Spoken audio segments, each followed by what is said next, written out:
नमस्कार। आज आपण आषाढ स्पेशल मध्ये बनवलेले आहेत बाजरीच्या पिठाच्या खुसखुशीत आणि गुळाच्या कापण्या। खूप छान बनतात, एकदम खुसखुशीत मस्त बनलेले आहेत। तुम्ही पण नक्की बनवून पहा।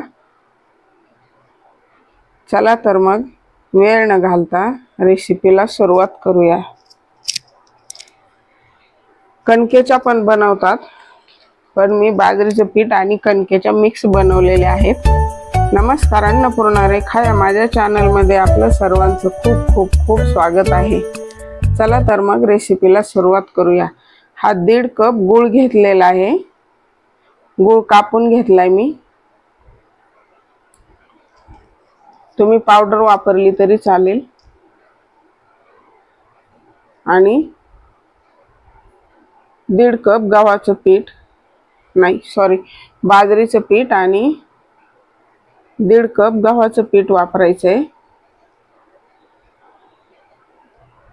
बाजरीच्या पिठामुळे एकदम छान चविष्ट बनतात आणि खुसखुशीत बनतात। गव्हाच्या पण बनवतात। तर 1.5 कप गुळाला 1 कप पाणी घातलेलं आहे। पाणी कमी घालायचे म्हणजे नंतर पीठ जास्त लागत नाही आणि गोडच छान लागतात। तर ह्याचं गुळवणी बनवून घ्यायचं आपल्याला। अशा छान छान रेसिपीसाठी माझ्या चॅनलला नक्की सबस्क्राइब करा आणि व्हिडिओ जर आवडला तर नक्की लाईक करा आणि जास्तीत जास्त शेअर करा। गुळवणी आपल्याला गाळून घ्यायचे। गुळामध्ये घाण असते, कधी कधी खडे ऊसाचे कचरा असतो, त्यामुळे गाळून घ्यायचे आपल्याला। गाळून घेतलेलं आहे। त्यामध्ये आता बाजरीचं पीठ घातलंय।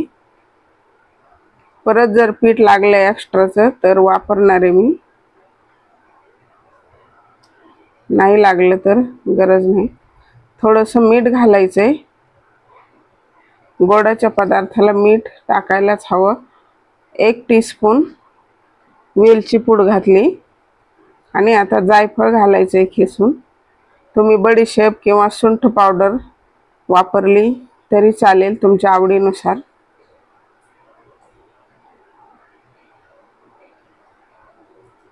जायफळामुळे खूप छान टेस्ट येते।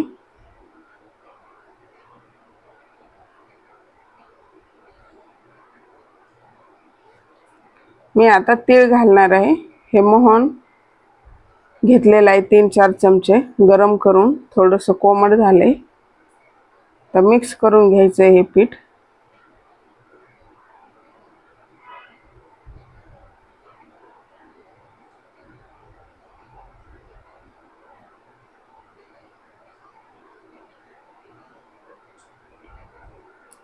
गव्हाचं पीठ अजून वापरायचंय। जवळजवळ 1 कपच लागलेला आहे परत गव्हाचं पीठ। तर सर्व मिळून 2.5 कप गव्हाचं पीठ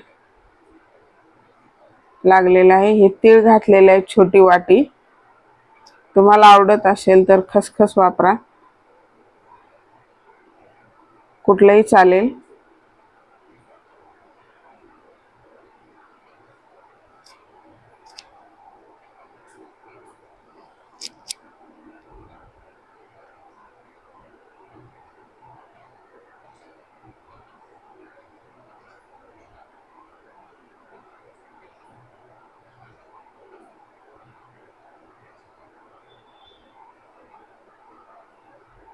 व्यवस्थित बनलेलं आहे, परत पिठाची गरज नाही लागली।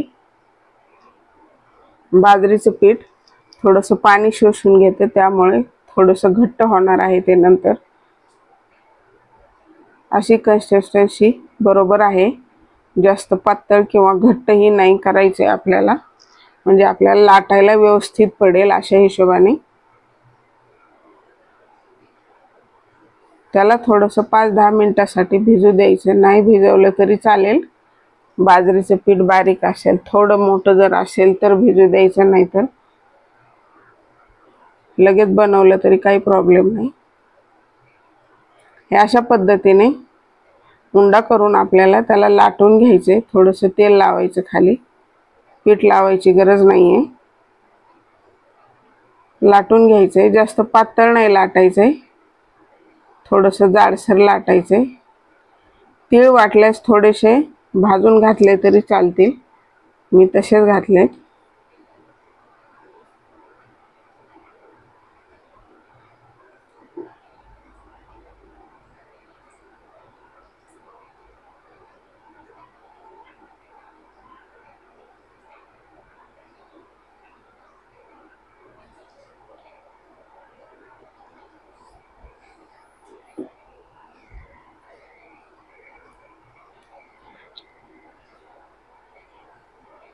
झालेलं आहे. अशा पद्धतीने जास्त पातळ नाही लाटायचं, थोडंसं जाडच. आणि तुम्हाला जर एकदम कडक हवे असतील तर पातळ लाटा. आपण आता कट करून घ्यायचे, कापून घ्यायचे त्याला. मी फिरकीच्या शंकरपाळ्यात चमच्याने कापले. हवं तुम्हाला जर नसेल आवडत तर साध्या आपल्या सुरीने कापलं तरी चालेल. आता कापण्याच्या आकारात कापून घ्यायचे आपल्याला. मस्त एकदम झटपट बनतात ह्या, नक्की बनवून पहा. माझा व्हिडिओ कसा वाटला कमेंट बॉक्समध्ये नक्की कळवा. आणि तुम्हाला कुठली रेसिपी पाहायला आवडेल माझ्याकडून ते मला कमेंट बॉक्समध्ये कळवा.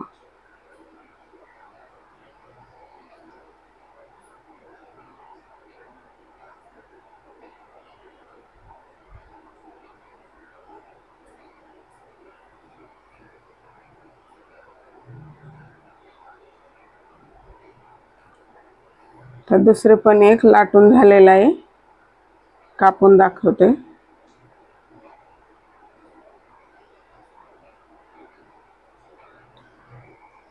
तिळामुळे खूप छान दिसत आहेत आणि चव पण मस्त लागते.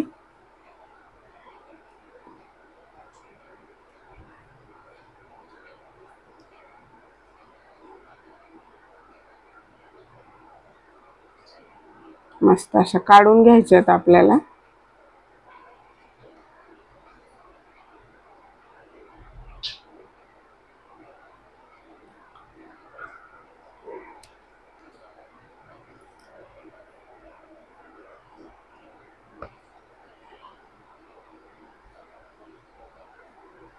तेल तापायला ठेवलं होतं, तेल गरम झालेलं आहे व्यवस्थित. आता तळून घ्यायचे.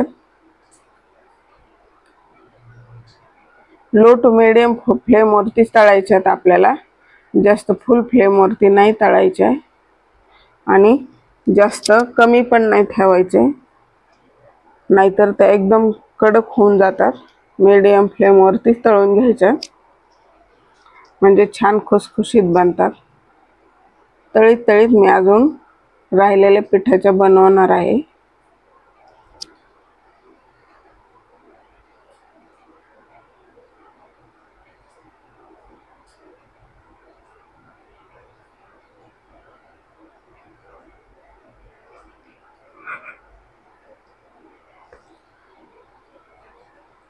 सारखे हलवत राहायचे म्हणजे सर्व साइडनी व्यवस्थित तळल्या जातात.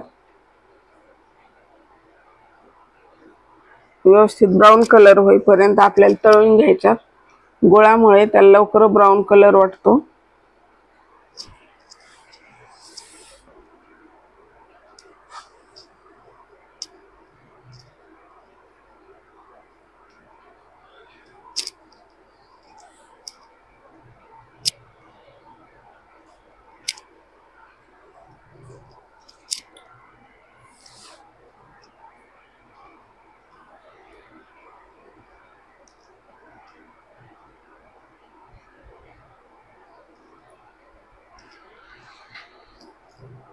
मस्त आता तळून झालेले आहेत, काढून घ्यायचे आहेत आपल्याला.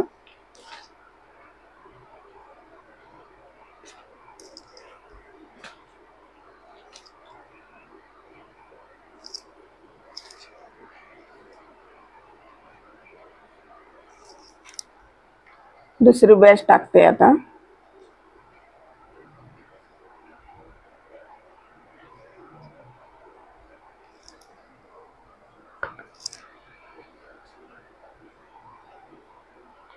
आपल्याला मीडियम फ्लेमवरतीच तळून घ्यायचे आहेत.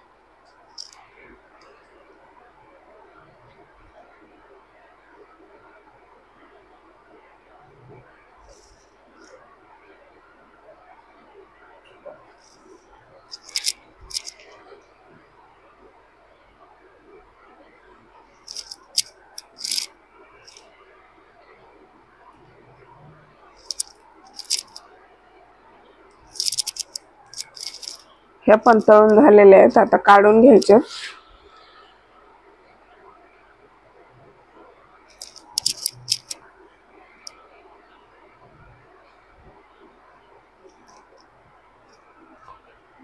हे तयार आहेत आपले आता कापणे. पाहू शकता किती मस्त बनलेले आहेत, एकदम खुसखुशीत आणि चवदार झाले आहेत. खूपच छान बनले.